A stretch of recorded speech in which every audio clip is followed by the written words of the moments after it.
welcome to our Vigyan classes. Myself Dr. Vandana Shukla and this is my law session. In this session today I am starting a new act related to IPR, that is Design Act 2000. So before starting this act, first of all I would like to say that some general facts related to act should be known to all of you, so that it will be easy to understand the act, to understand the sections related to the act. Okay, so हम one by one start करते हैं कि design act से related general facts क्या क्या है। पहली चीज हमें जानना होगा कि ये जो एक्ट है द डिजाइन एक्ट 2000 का है। दूसरी चीज डिजाइन एक्ट 2000 के साथ में लिखा है 16 of 2000 means what is the meaning of this number 16। So this is very important to know कि why this number 16 is here, why here is not 17, 18, 19 or any other number. So इसका reason ये है कि जब बहुत सारे bills या एक साल में बहुत सारे बिल्स पर काम चल रहा है, मान लीजिए एक्ट के बनाने के लिए, लॉज बनाने के लिए, तो क्या होता है कि वो जब बन गए तो वो राष्ट्रपति की असेंट के लिए उनको लाइन अप किया जाता है। तो जिस नंबर पर जो बिल है वो नंबर यहाँ पर आ जाता है।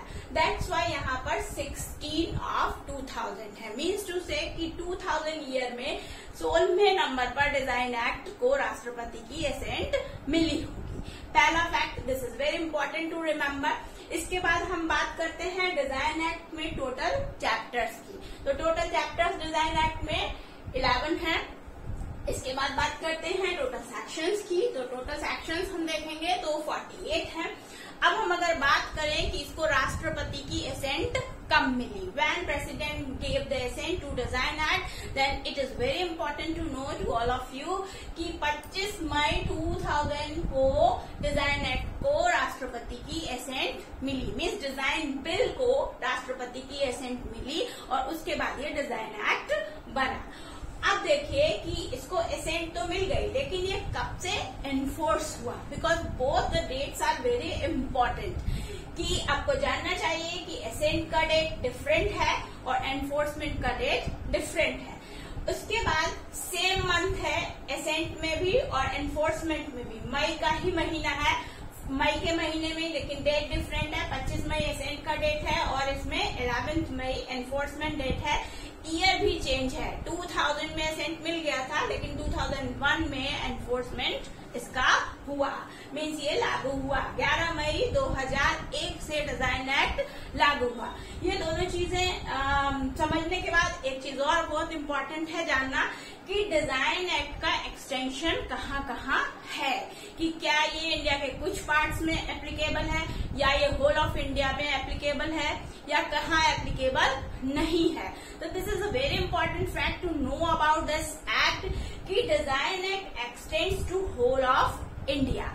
मीन्स कि ये पूरे के पूरे इंडिया पर, पूरी whole in the whole territory of India में डिजाइन एक्ट एप्लीकेबल है। तो ये तो है जनरल फैक्ट्स जो हमने जाने, क्योंकि this is very important to know the general facts related to any of the act, any of the law, because it becomes very good to know, so that when you write the answer in the examination hall it will give you a good experience. क्योंकि जब आप कोई भी answer writing करते हैं तो answer writing में बहुत जरूरी है कि आप उसको शुरू से जानें, क्योंकि जब आप किसी चीज को अगर प्रॉपरली नहीं जानेंगे देन आंसर राइटिंग बहुत अच्छी, बहुत इफेक्टिव नहीं होगी।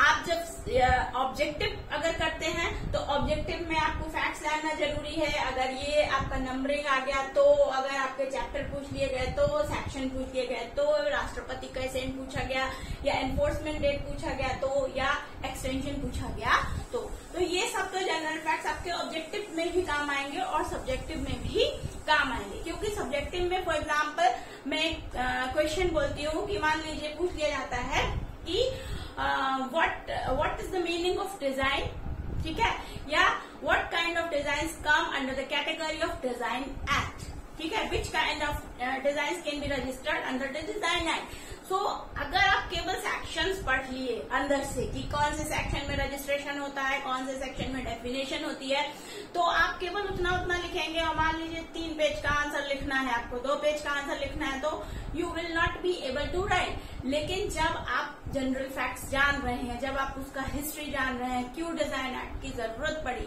क्यों डिजाइन एक्ट एग्जिस्ट किया, क्यों डिजाइन एक्ट में कौन कौन सी डिजाइन रजिस्टर हो सकती हैं, कौन सी डिजाइन रजिस्टर नहीं हो सकती हैं, तब आप उस आंसर को एक रिदम में बांधकर, एक सिनॉप्सिस में बांध के बहुत अच्छे से इफेक्टिव आंसर दे सकते हैं। That's why it is very important to know all these facts. Now I come to the unit 1। Unit 1 का फर्स्ट टॉपिक हमारा है इंट्रोडक्शन टू डिजाइन लॉ।